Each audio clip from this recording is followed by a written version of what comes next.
Across the Park podcast is proud to be sponsored by Globe Gas and Heating. For the best kitchen and bathroom renovations, boiler servicing and repair, and central and underfloor heating in the Northwest, head over to globecentralheating.com and quote Across the Park for a free quote.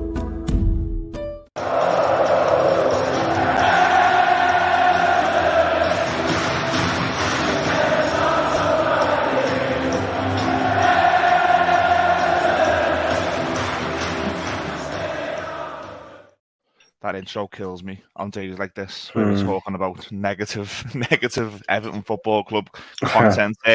Sophie Mills, Gary Judge, as you'll notice, regular viewers and listeners notice Judge wasn't on the instant match. He's away. We can't touch base again this week for scheduling. Judge is going to do a show with somebody else this week. So we just thought we've both got opinions, both got reaction. Let's get a Sunday morning podcast together and talk about how we feel. Judgy, I said on the instant match reaction last night, it feels different. I think we've spoken to WhatsApp. It does feel different to me, and I'm comparing that to last season. I feel the fan base are reacting differently to the defeats. They're reacting differently to going into games, me included. How are you feeling? Does it feel different to you compared to last season? Yeah, it does. Yeah, I don't think any Evertonian could hand on heart say that it feels like you've got the same capabilities within the squad to win games like we did towards the end of last season. And I don't know, it feels a bit stale because the second time in 2 seasons. You know what I mean? It's like, again, we have to get going again, and you know, it's exhausted. No, it's our role. Yeah, it's exhausted. It's our role as fans to do that, I suppose, and we're happy to do that. But it feels like we've got a lot less to cling to, and you're looking at teams around you who are picking up results that maybe you weren't expecting them to. And although, you know, we keep saying, oh, it's about what we do, when what we do is like it was yesterday, it's really hard to be optimistic and to show the level of support that we did last season. And listen, I'm not saying that that's going to be the case for the remainder of the season, but in the case of yesterday's game, there wasn't a lot to really be excited about. There was 20 minutes at the end of the first half where we'd made a change. They couldn't really respond to it in game, or didn't have the time to respond to it. And, you know, we got a little bit of joy. But then the minute that Silva had 5 minutes to regroup again, they were just miles better. And when you're getting completely dominated by a bang average Fulham side, and they are a bang average Fulham side, they're well drilled. I think Silva's got them comfortable with the way they play. But, you know, when you're getting that comfortably outdone in every department by a Fulham team, it's hard for the fans to really be optimistic, isn't it? People just left. It was like we were hanging on at 2-1 and hanging on at 3-1, and people were just leaving. And I said to a couple of guys I was speaking to in a match yesterday, I was sitting in a different seat, and I was saying, I wondered if there's going to be a reaction at full time, and there wasn't. So you get the odd catcall and the odd boo, but they were, no one had the energy. And I think for me, when I look at the team, it needs a Kevin Campbell or it needs a Richarlison, but we know we haven't got it. So what we did have, and what gave us that bounce and what gave us that optimism, I think, is Sean Dyche. And the past 2 weeks, he's got it wrong. Now, the Man United game, he got the tactics wrong, he got the personnel wrong. Problem is, he's done it again this week. He's gone 4-4-2 with Damari Gray. He's brought Mikalenko back in, who was having an absolute terrible season. He's playing Neil Maupay. He got it wrong, and that's now Godfrey again. Godfrey was awful as well. Godfrey was one of the worst players on the pitch last week. Yeah. To put him in a different position to what he's been playing as well. No, it was. You're right. He got it dreadfully wrong yesterday. And look, credit to him. I think he corrected it fairly well in the first half. But then to persist with Maupay, I mean, I thought Maupay should just come off at half time. I really do. If he was gonna play the 5 across the middle and leave him up there was no sense in keeping him on the pitch. And I think I'm not saying the outcome. I'm not saying the outcome would have been completely different, but we certainly would have had a better chance. And we looked like we had a bit more about us when Sims come on and was able to hold the ball up, and we had a bit more, you know, play in their half the pitch with them on the pitch. But yeah, Maupay. The Sims one is so strange because he's been played at Anfield. He's been played from the start. I'm saying Anfield. He's been played from the start at Old Trafford. Aren't these the games we should be playing our Sims in at home to Fulham? They're the 2 games that you'd probably least fancy him in, because it's like we're not gonna. All right, I get the notion of, all right, let's put it up to the big man and let him hold the ball up. But you're right, when you get players around him, as we did at Chelsea, and get runners off him, he can be a threat. But when you don't have that, which you're not likely to have away at Anfield and away at Old Trafford, where there's runners and people bombing up the pitch, it's a thankless task for the the better strikers out there and more experienced strikers, let alone a kid who's looking to try and find his way and still trying to develop his game. There was loads of problems yesterday. And I was sitting in the main stand, so I seen the game a little bit differently. And you were obviously watching from abroad, so you've seen it a bit differently as well. I just think Everton are really clueless in how to attack teams. So I think the long ball, the goalkeeper kept hitting that long ball, and I don't rate Neil Maupay. If you haven't noticed, don't rate him at all. But he's looking going like, I'm trying, and Damari Gray's playing central, and he's looking going, I'm trying, but I'm getting bullied. And then the default is you go through Iwobi, so we just start past it to Iwobi, and he's having a nightmare. He started the season quite well, and he's got the 7 assists or whatever. And I keep seeing people on Twitter telling me that he's outside the top 6. He's one of the best creative midfielders. He's done nothing for months now since that World Cup. But the thing is, though, the thing is as well, and in defence of those people who are saying that, he's got nothing in front of him. What's he meant to be? Who's he meant to be assisting? Like, there's no runners off the last man, and Damari Gray occasionally does it, but his movement isn't great. Damari Gray's, it isn't. Like, he's direct with it, but he's not the type of person who'll make 15, 25 runs a game like a proper number 9 does and a proper forward does. He'll sprint in behind occasionally, but it's, you look at last season and maybe it's the start of the season when you have 3-4 players running off the back line, and I'm not saying it's easy to then assist, but it's a lot more predictable, and you're able to just think, if I just think this over the top, there's going to be someone getting on the end of it. There's loads of factors in it. There's no doubt there's loads of factors, but there was times yesterday his distribution was terrible. There was times that Damari Gray was trying to show an outlet, and there was one where Gray went down the left and Iwobi knocked it out to play, and Gray turned around and was like, so Iwobi's having a bad time. The point I'm really trying to get to is we've got nothing else. We've got a long ball and we've got Alex Iwobi. It shows you why he's brought Doucouré back in, and he's a massive miss. Yeah, I mean, look, this is not the time maybe to be looking at shoots, if you like, or any positivity. But Garner was a positive in terms of at times. Look, he looked leggy. He looked off the ball a little bit too lethargic at times. But I guess you expect that from someone who's been out for so long. But in terms of a ball playing midfielder, he looks like he's a lot stronger than the other players who've got in there. You can't not be somewhat optimistic about McNeil's output still. He put some cracking balls into the box on late in the first half when he put on the right way, thinking, again, give us a striker, put a striker in there, and you're probably getting someone on the end of it. He scores a great goal. I'm struggling apart from that, to be fair. I think the two, the two leggy centre-backs really got exposed yesterday. And I think any team who plays against us now, particularly Goodison, would be thinking, put 2 or 3 quick lads up against them and we'll just terrorise them, as the likes of Dan James did yesterday.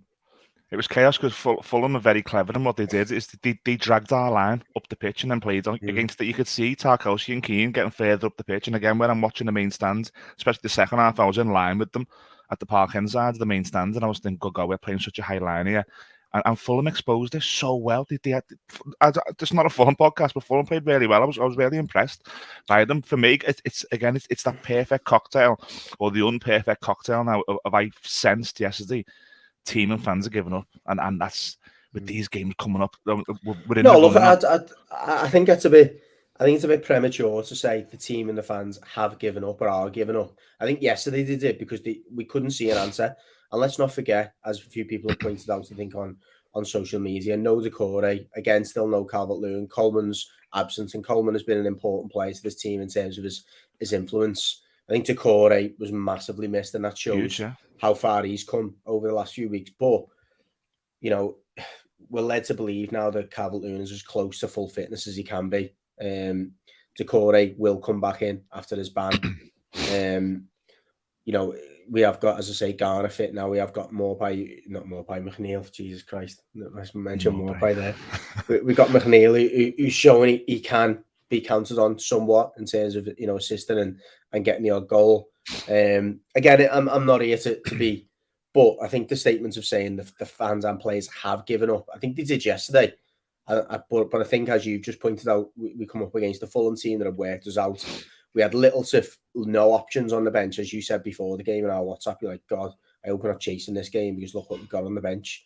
Patterson, will have done, will have got a lot from that 45 minutes. He looked rusty, but he's got 45 minutes under his belt now. I'd like to see him in the team more often now because I think he can give us a genuine option as an overlapping fullback as the others don't. I think Mikalenko needs to stay as far away from that team as possible. Nightmare. Morpie likewise.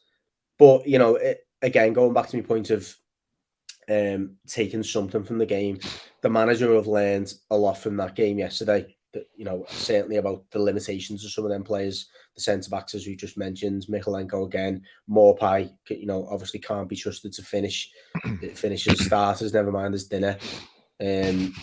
So yeah, if there's a bit of a reflective piece, that's it from me.